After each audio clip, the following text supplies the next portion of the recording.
Hi guys, welcome back to my channel. I'm back with another interesting analysis on AU Small Finance Bank जिसका result कल ही आया था Q3 का। तो देख लेते हैं।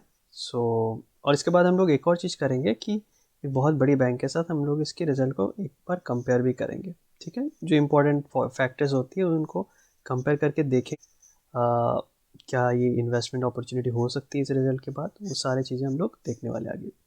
ठीक है, तो चलिए शुरू करते हैं।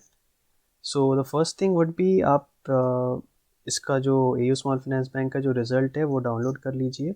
इसके बाद आपको सीधा कुछ नहीं करना है, नीचे जाना है सेकंड पेज पे। वहाँ पे आपको टोटल इनकम दिख जाएगा। ओके, ये रहा आपका टोटल इनकम। ठीक है, total income is nothing but the top line of the company which is the revenue. ठीक है, अब रेवेन्यू 31 दिसंबर 2021 जो कि अभी रिसेंटली आया है, इसके पहले वाले क्वार्टर का सितंबर क्वार्टर का एंडिंग में कितना रेवेन्यू था एंड लास्ट ईयर Q3 का क्या रेवेन्यू था, ये तीन चीज़ें हम लोग कंपेयर करने वाले हैं। तो एक हो जाएगा क्वार्टर ऑन क्वार्टर डिफरेंस और एक हो जाएगा ईयर ऑन ईयर का कंपैरिजन, डिफरेंस नहीं comparison, right. Quarter on quarter का comparison and year on year की कंपैरिजन। ओके, तो ये हम लोग करेंगे। तो मैंने क्या किया, एक एक्सेल में यहाँ पे मेरे पास एक्सेल है, इसको मैंने सारी चीज़ें लिख लिया है अलग से ताकि मैं इनका ये ग्रोथ या डिक्लाइन जो भी है वो निकाल सकता हूँ। Okay, so I just make a split screen so that it will become easy to read. Yeah, so done. तो यहाँ पे मैंने रेवेन्यू लिख लिया है। ओके, तो ये सारे नंबर्स मैंने यहाँ पे प्लॉट कर दिया है और ये जो नंबर्स है ये सारे लैक्स में हैं। ओके, तो मतलब ये क्या हो जाएगा 1772 करोड्स। ठीक है, ये सारे नंबर्स मैंने यहाँ पे करोड्स में डाल दिया, यहाँ पे सारे नंबर्स लैक्स में है। ठीक है, तो करोड्स में डाला ताकि ईजी हो जाएगा पढ़ने में। ओके, तो यहाँ पे मैंने सब नंबर जानने के बाद ये चेक किया कि इसका जो रेवेन्यू है, इसका जो टॉप लाइन है, वो ईयर ऑन ईयर 9% से डिक्लाइन हो गई है। This is no growth, this is a decline in fact of 9%। Q3 FY21 जो कि 2020 का जो दिसंबर क्वार्टर का जो एंडिंग का जो रिजल्ट था, उसका जो रेवेन्यू था वो 1947 करोड़ था। अभी कितना आया 1772 करोड़। तो ये 9% से डिक्लाइन हो गया है, जो कि एक अच्छी बात नहीं होती है। क्वार्टर ऑन क्वार्टर थोड़ा सा इंक्रीज है 11% की 1597 टू 1772 तक। तो ये क्वार्टर ऑन क्वार्टर से ना मैं ईयर ऑन ईयर को ज़्यादा प्रेफरेंस देता हूँ, बिकॉज आई फील कि ईयर ऑन ईयर का जो ग्रोथ होती है वो ज़्यादा वैलिड रहती है और ज़्यादा एक लॉन्ग टर्म से आप देख सकते हो। ठीक है, हम वैसे भी एक लॉन्ग टर्म इन्वेस्टर्स है, तो हमारे लिए ईयर ऑन ईयर का जो ग्रोथ है या फिर डिक्लाइन है वो ज़्यादा मैटर करती है। ठीक है, तो मुझे ये जो रेवेन्यू का जो डिक्लाइन है ईयर ऑन ईयर वो इतना अच्छा नहीं लगा। ठीक है, सेकंड पॉइंट देख लेते हैं, एक्सपेंसेस। यहाँ पे आपको मिल जाएगा टोटल इनकम, ये भी बोल्ड में ये हाईलाइटेड किया हुआ है। ठीक है, और नेक्स्ट आ जाएगा आपका एक्सपेंडिचर, ये भी बोल्ड किया हुआ है। ठीक है, तो आपको ये वाला नंबर लेना है, तो 1314। ओके, ऐसे आपको सारे नंबर्स प्लॉट कर देना 3 क्वार्टर्स के। तो आपको दिखेगा कि 25% से वो बढ़ गया expenses year on year. Q3 FY21 में ये 1052 करोड़ था, अभी 1314 करोड़ है, जो कि 25% से बढ़ गया, जो अगेन वो अच्छी बात नहीं होती। आपको एक्सपेंसेस को कंट्रोल में रखना होता है या फिर उससे कम में करना होता है। यहाँ पे कंट्रोल तो छोड़िए, यहाँ पे बढ़ गया उल्टा 25% से, जो कि एक बहुत बड़ा नंबर होता है। 9% से क्वार्टर ऑन क्वार्टर में भी ये बढ़ा है। हम लोग देख लेते हैं ऑपरेटिंग प्रॉफिट। तो एक्सपेंसेस हमने देख लिया 25% से ये बढ़ गया है, तो ऑपरेटिंग प्रॉफिट में क्या हुआ है, एक डेंजरस चीज़ हुआ है। ऑपरेटिंग प्रॉफिट में क्या हुआ है मैं बता देता हूँ। यहाँ पे रहा ऑपरेटिंग प्रॉफिट, इसको भी मैंने प्लॉट किया है। सो 895 करोड़ पे था। ठीक है, Q3 FY21 में। लास्ट क्वार्टर में मतलब इस साल के जो Q3 का नंबर है वो 458 करोड़, मतलब ईयर ऑन ईयर पिछले साल 2020 का दिसंबर में वो 895 करोड़ था, 2021 का Q3 में ये 458 करोड़, 49% से डिप, जो कि एक बहुत ही ख़राब चीज़ है। इस चीज़ को इतना पॉजिटिव पॉजिटिव तो छोड़िए, मतलब बहुत ज़्यादा नेगेटिवली ही लेना चाहिए इसको। इतना ज़्यादा डिप नहीं मान सकते हैं। ग्रोइंग कंपनी में इतना बड़ा डिप अगर होगा तो इन्वेस्टर्स की जो कॉन्फिडेंस है, या फिर जैसे मैं सोच रहा था कि शायद Q3 का रिज़ल्ट अच्छा हो, इसके बाद हम लोग इस पे इन्वेस्ट करेंगे, जिसकी वजह से मैंने इसको रिसेंटली वॉच लिस्ट में ऐड भी किया था। बट मुझे नहीं लगता कि इस डिप के बाद ऑपरेटिंग प्रॉफिट एक बहुत इंपॉर्टेंट क्राइटेरिया, आपका टॉप लाइन माने सबका जो बेसिक एक्सपेंसेस है उसके बाद जो प्रॉफिट बचती है वो बहुत ही इम्पॉर्टेंट है, उसमें ही 50% का डिप। ठीक है, तो जो नंबर है वो उतना इम्प्रेसिव नहीं है। नेट प्रॉफिट की अगर मैं बात कर लूँ, यहाँ पे आपको नेट प्रॉफिट दिख जाएगा, वो भी मैंने यहाँ पे प्लॉट कर लिया, उसका भी डिक्लाइन हुआ है ईयर ऑन ईयर 37% से। मेन क्यों हुआ है? Because of the increase in expenses. तो ये मेरे को बहुत अच्छे नंबर्स तो नहीं लग रहा है। चलिए इम्पॉर्टेंट कुछ फैक्टर्स है उनको देख लेते हैं। पहले मुझे यहाँ पे ग्रॉस एनपीए दिख रहा है। ठीक है, ग्रॉस एनपीए ठीक है, नंबर्स तो ठीक है, अच्छा है, not I mean year on year अच्छा नहीं है, बट नंबर्स में हम लोग नहीं जाएंगे, हम लोग बेसिकली परसेंटेज देखेंगे, percentage of gross NPAs to gross advances. अब ग्रॉस एडवांस होती क्या है? ग्रॉस एडवांस कुछ नहीं होती, वो टोटल लोन बुक होती है। ठीक है, मान लो एक बैंक के पास कुछ एक्स अमाउंट का टोटल लोन बुक है, उसमें से कितना लोन बुक है जो मूव नहीं हो रहा है, जिसका ईएमआईज लोग भर नहीं रहा है। ठीक है, लोन तो ले लिया बट उसका ईएमआई नहीं दे रहा है, या फिर उसको डिफ़ॉल्ट कर रहे हैं उस लोन को। इस तरीके का जो लोन होगा उसको टोटल लोन बुक के साथ डिवाइड करेंगे। टोटल लोन बुक नीचे होगा, ऊपर होगा, जितना मूव नहीं हो रहा है तो उसको बोलेंगे परसेंटेज ऑफ ग्रॉस एनपीएस। उसका कितना हो गया? Gross NPAs 2.6%, compare to last quarter it is 3 it has improved. उस लास्ट क्वार्टर में इसका 3.16% था, अभी 2.6% है, जो कि एक अच्छी बात है। But if you look at the again the year on year, बहुत ही गंदा है, 0.99% था, अभी ये 2.6%। आई डोंट नो कि लास्ट ईयर ऐसा क्या हो गया था। आई मीन लास्ट ईयर तो ज़्यादा प्रॉब्लम होना चाहिए था, आई डोंट नो कोरोना उस टाइम में क्या था, but whatever it is, I think the numbers are not very impressive. Net percentage of net NPS to net advances. अब net advances क्या होती है? net advances कुछ नहीं होती है। If I just give you a comparison, तो कभी कभी होता है ना कि आप बोलते हो कि मैंने ना किसी कंपनी में इन्वेस्ट कर दिया, बस मुझे अपना कैपिटल मिल जाए तो ही काफ़ी है। ठीक है, जितना मैंने इन्वेस्ट किया वो बस मिल जाए, रिटर्न तो छोड़ो, मेरे को बस जितना इन्वेस्ट किया वो मिल जाए। इसमें भी बैंक बता रही है कि जितना मैंने कैपिटल दिया है लोन में बस उतना मिल जाए तो ही अच्छी बात है। It's nothing but the net NPA, मतलब जो उसका प्रिंसिपल अमाउंट है, प्रिंसिपल अमाउंट जो है उसका टोटल प्रिंसिपल अमाउंट ऊपर रहेगा, जो नेट प्रिंसिपल अमाउंट जो मूव नहीं हो रही है, जिसका ईएमआईज नहीं आ रही है, उसका रेशियो, तो वो कितना है? 1.29%, 1.65% पिछले क्वार्टर का, उसके ईयर ऑन ईयर में पिछले साल सेम क्वार्टर का 0.24%, जो कि मुझे बहुत इंप्रेसिव नहीं लग रहा है, बिकॉज अगेन नेट एनपीए थोड़ा बढ़ गया है। लोग बोलेंगे हाँ क्यू ऑन क्यू बढ़ गया है, but again I just look in to year on year, वो बहुत ही मुझे इम्पॉर्टेंट लगती है। ठीक है, तो बहुत इंप्रेसिव नहीं है, ओके डिसेंट है कि ईयर ऑन क्यू बेटर लग रही है, बट ईयर ऑन ईयर भी ख़राब लग रही है। तो ये था कुछ इंपॉर्टेंट फैक्टर। हम लोग यहाँ पे कैपिटल एडिक्वेसी रेशियो है वो 19.5%, जो आपको दिख रही होगी यहाँ पे। ठीक है, ये जो लाइन है इसके अगेंस्ट में 19.5%। 90, सो कैपिटल एडिक्वेसी रेशियो क्या है? फॉर एग्जांपल किसी भी बैंक का मान लो कुछ अनफोर्सिन कंडीशन आ गया, कुछ लॉस हो गया, तो उसको रिकवर करने के लिए बैंक के पास कुछ कैपिटल होना चाहिए। तो उससे पता चलता है कि क्या बैंक क्या उस अनफोर्सिन कंडीशंस को उभर के आ पाती है कि नहीं। ठीक है, तो वो बहुत इंपॉर्टेंट फैक्टर हो जाती है, इससे पता चलेगा कि बैंक क्या सर्वाइव करेगी कि नहीं उस लॉस से। ठीक है, तो वो 19.5% लग रही है, compare to previous quarter it was 21.95%। Same quarter last year कितना था? 18.84%। तो ये बेटर हुआ है compare to year on year, but quarter on quarter थोड़ा सा डिप है, जो कि बहुत बारी डिप नहीं है, so we can I mean we can be okay with that number. Okay, इसके नीचे आपको बहुत सारे चीज़ें मिलेंगे बट उतना ज़्यादा इम्पॉर्टेंट फैक्टर्स नहीं है। तो एनीवेज हम लोग एक चीज़ मुझे शायद यहाँ पे कुछ दिखा था, ओके ये सब इम्पॉर्टेंट पॉइंट्स हैं।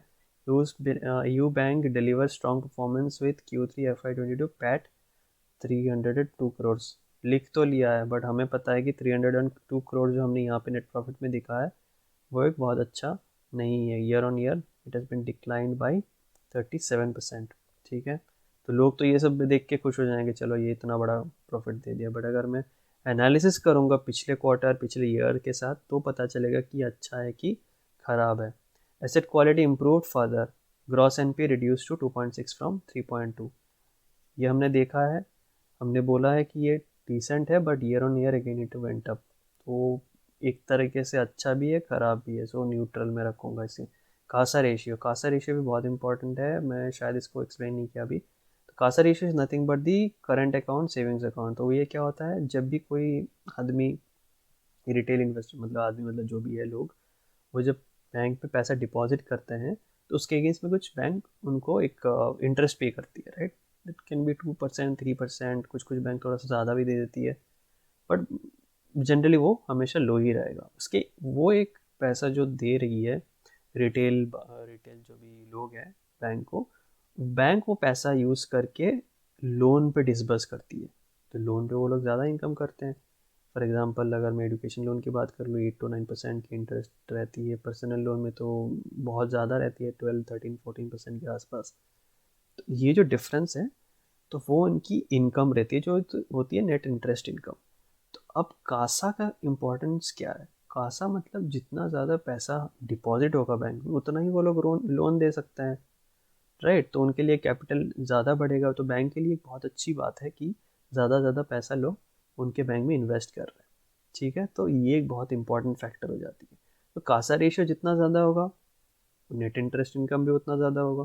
सो इट्स अ डायरेक्टली प्रोपोर्शनल, तो बैंक की income is directly proportional to CASA ratio. तो कासा रेशियो कितना हो गया, 39%, with overall deposits growth of 49% year on year.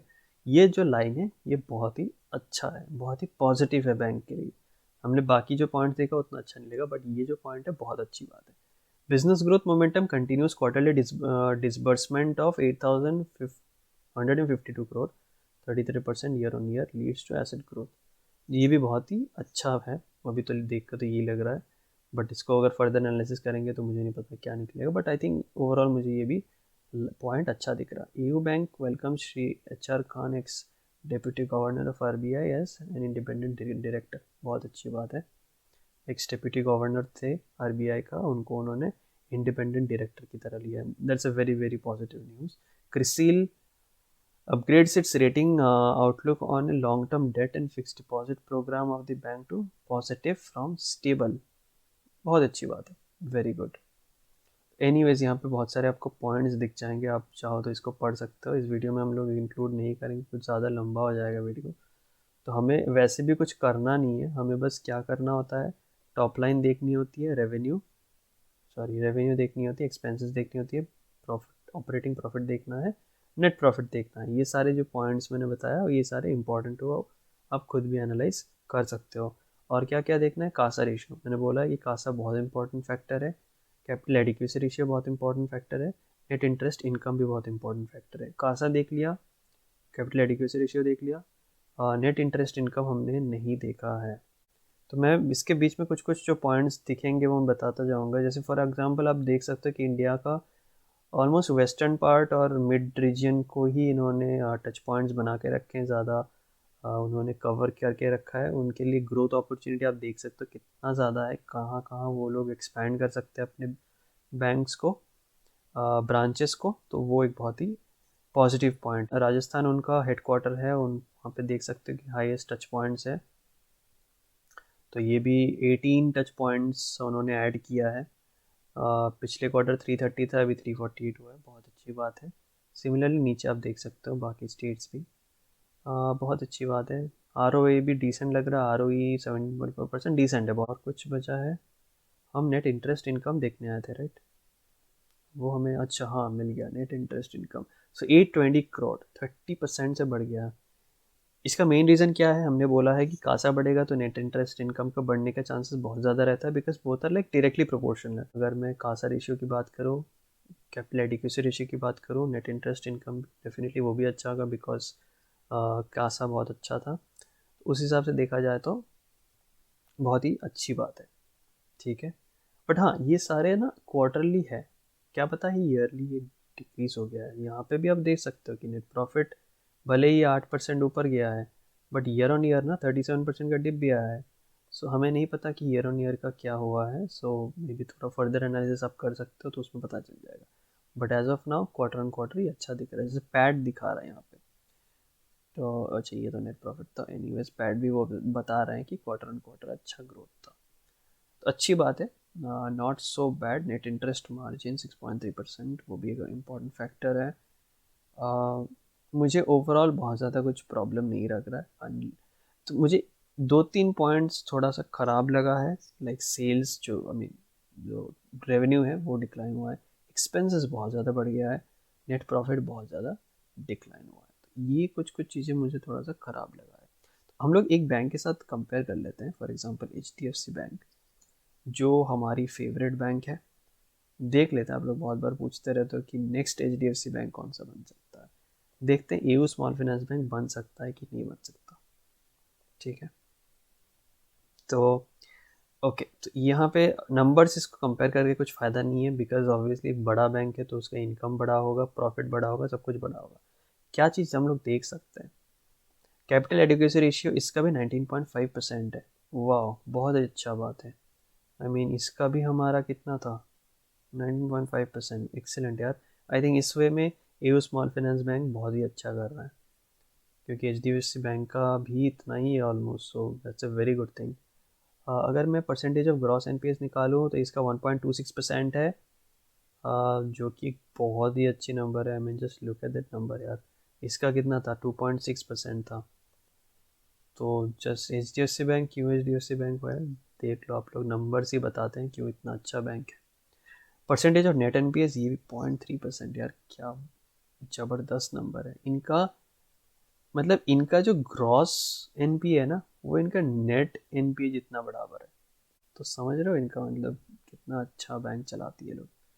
Okay, anyways I think ये स्मॉल फाइनेंस बैंक भी अच्छी है, वो ऐसा कुछ नहीं है, बट ऑब्वियसली HDFC बैंक का जो नंबर है वो थोड़ा सा ज़्यादा इम्प्रेसिव लग रहा है, राइट। तो इतना ही बताना था आई थिंक, बाकी तो आप पढ़ सकते हो। तो हमें क्या क्या देखने को मिला, थोड़ा कंक्लूजन बना देते हैं। हमें रेवेन्यू अच्छा नहीं दिखा, एक्सपेंसेस बहुत बढ़ गया है, नेट प्रॉफिट उतना अच्छा नहीं है, 50% से घट चुका है। ठीक है, कासा रेशियो बहुत अच्छा लग रहा है हमें, नेट इंटरेस्ट इनकम डिसेंट लग रहा है, अच्छा लग रहा है, और कैपिटल एडिक्वेसी रेशियो भी बहुत अच्छा था। NPA अगर देखेंगे तो हाँ बेटर हुआ है Q on Q, but year on year भी बहुत बढ़ गया है। HDFC बैंक के साथ अगर कंपेयर करेंगे तो NPA आप देख ही रहो HDFC बैंक का कितना अच्छा है। तो ओवरऑल मैं बताऊंगा कि अच्छा है रिजल्ट, मीन प्लस माइनस दोनों ही है। बट क्या इस पॉइंट पे इन्वेस्टमेंट करना चाहिए, मुझे नेट प्रॉफिट बहुत इंपॉर्टेंट लगता है। किसी बैंक का नेट प्रॉफिट ख़राब हो जाती है तो आई मीन ये बॉटम लाइन है कि राइट, किसी भी कंपनी का, तो बैंक का तो 50% ये बहुत ज़्यादा हो जाती है। तो मेरे को ये बहुत इम्प्रेसिव नहीं लग रहा है, पता नहीं कि क्या हुआ होगा बैंक के साथ। बट डेफिनेटली ये वो हमारे वॉच लिस्ट में है, हम लोग कुछ दिन रखेंगे। अनलेस देखते हैं नेक्स्ट क्वार्टर में कैसा रिजल्ट आती है, आई होप कि दे कम बैक। तब तक ही मैं तो इसे वॉच लिस्ट में ही रखूँगा, unless it comes down to let's say 1150 का लेवल्स या ऐसा कुछ, अच्छा खासा डिप आ जाए। भले ही 52 एक हाई से थोड़ा सा डिप पे ही है, 10-12%, बट अगर ये 1150 पे आ जाएगा तो I think that will be a good starting point, right, investment का। तो बता दूंगा अगर मैं इन्वेस्ट करूँगा तो एक वीडियो के through, but till then I will just keep it in my watch list. Okay, तो ये रहा हमारा conclusion. So I hope you enjoyed this video, do like share and subscribe please please please. ये just मेरा starting videos है, तो आप लोग थोड़ा सा अगर सपोर्ट दिखाओगे तो मुझे भी बहुत अच्छा लगेगा, थोड़ा सा इंस्पायर हो जाऊंगा मैं, क्योंकि ये सब एनालिसिस करने में थोड़ा सा ना, थोड़ा सा ज़्यादा आपको एफर्ट डालना होता है, राइट। तो मैं चाहता हूँ कि आप लोग भी ये सब से सीख जाओ। सिर्फ हेडलाइंस पढ़ के डिसीजन लेना इन्वेस्टमेंट का, I don't think it's a good idea. आप लोग थोड़ा सा इन डेप्थ पढ़ो, ठीक है। जो भी रिपोर्ट्स, फाइनेंशियल रिपोर्ट्स आएंगी, एनुअल रिपोर्ट आएगा, तो उन सब के बाद Q4 में आपको एनुअल रिपोर्ट भी दिख जाएगा, बिकॉज एक फाइनेंशियल ईयर ख़त्म हो जाएगा, right, FY22 will be over. तो आप लोग अगर ये सब पढ़ोगे, मैं डेफिनेटली आप लोगों के लिए वीडियोज़ बनाता रहूँगा, थोड़ा सा सपोर्ट कर दो। Okay, so bye bye, see you in the next video.